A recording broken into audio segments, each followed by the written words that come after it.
பொதுச் செயலாளர் அன்பு சகோதரர் கீழானூர் ராஜேந்திரன் அவர்களை, திரு பொன் கிருஷ்ணமூர்த்தி அவர்களை, திரு டி செல்வம் அவர்களை, நம்முடைய மாமன்ற உறுப்பினர்கள் அன்பு சகோதரி அம்சவேணி குணா அவர்களை, பாரதி சங்கர் அவர்களை, சுபாஷினி அவர்களை, அமிர்த வர்ஷினி அவர்களை, இந்த நிகழ்ச்சியில் கலந்து கொண்டு சிறப்பித்துக் கொண்டிருக்கும் திரு பொன் கிருஷ்ணமூர்த்தி அவர்களை, திரு ராமசாமி அவர்களை, அண்ணன் செழியன் அவர்களை, திரு புத்தன் அவர்களை, வாசு அவர்களை, பாஸ்கர் அவர்களை, காண்டிபன் அவர்களை, அன்பு சகோதரர்கள் கக்கன் அவர்களை, இந்த நிகழ்ச்சியில் கலந்து கொண்டு சிறப்பித்துக் கொண்டிருக்கும் அனுசி அவர்களை, தம்பி ரவீந்திர தாஸ் அவர்களை, எம்ஜி ராமசாமி அவர்களை, விஜய் சேகர் அவர்களை, திரு கடல் தமிழ்வாணன் அவர்களை, முரளி அவர்களை, வெங்கட் அவர்களை,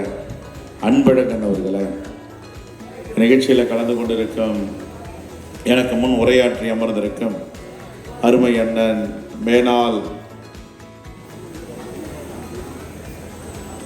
சிறுபான்மை துறையின் தலைவராக இருந்த மேனாள் நாடாளுமன்ற உறுப்பினர், சட்டமன்ற உறுப்பினர் அண்ணன் பீட்டர் அல்போன்ஸ் அவர்களை, அன்பு சகோதரர் திரு ராம்மோகன் அவர்களை, நிறைவாக உரையாற்ற இருக்கின்ற மேனாள் தலைவர், மேனாள் ஒன்றிய அமைச்சர் அண்ணன் கேவி தங்கபால் அவர்களை, எல்லோர் பெயரையும் சொன்னதாக எடுத்துக்கொண்டு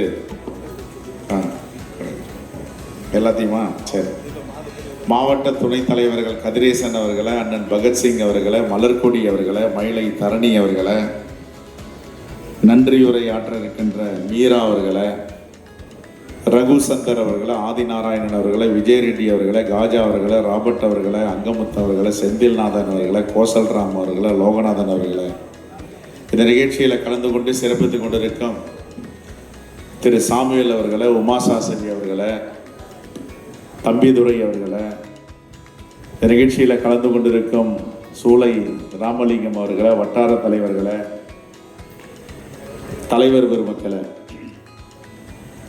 நம்முடைய சென்னை மாவட்டத்தின் கிழக்கு சார்பாக இன்று செயல்வர்கள் கூட்டத்தை அருமை சகோதரர் யாருங்க ரகுசந்தர் வேற என்ன பேர் சொல்லணுமா?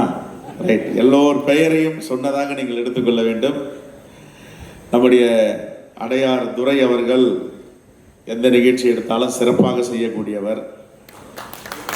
அது ஆர்ப்பாட்டமாக இருந்தாலும், ஆலோசனை கூட்டமாக இருந்தாலும், அது சொன்னவுடன் செய்யக்கூடிய ஒரு ஆற்றல் மிகு மாவட்ட தலைவர். அவரை வாழ்த்துகிறோம், பாராட்ட நாம் கடமைப்பட்டு இருக்கிறோம்.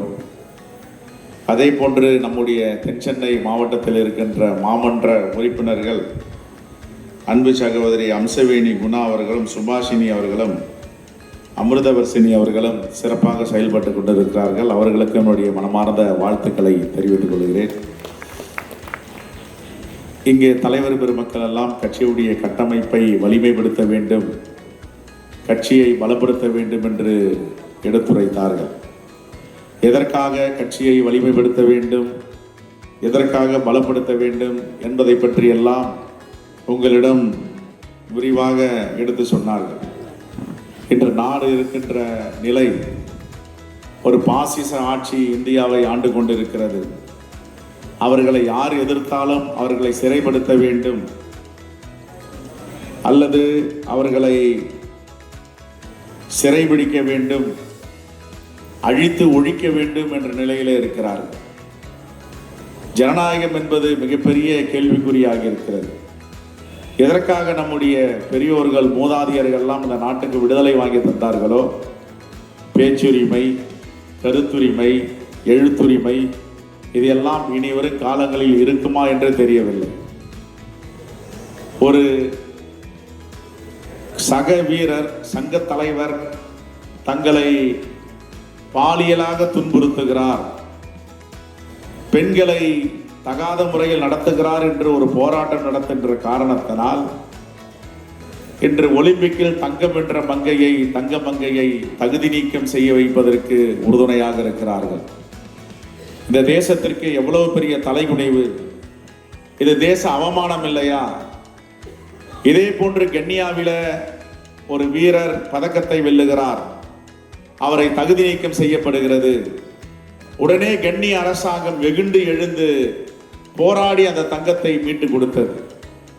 ஆனால் இந்தியாவில் ஆளுகின்ற ஆட்சி 11வது ஆண்டாக ஆண்டு கொண்டிருக்கிறார்கள். இந்த தேசத்துடைய அவல நிலை, அந்த ரஸ்லிங் சம்மேளனத்தில் உள்ள பிரச்சனைகளை எல்லாம் தொடர்ந்து போராடி வந்தார்கள்.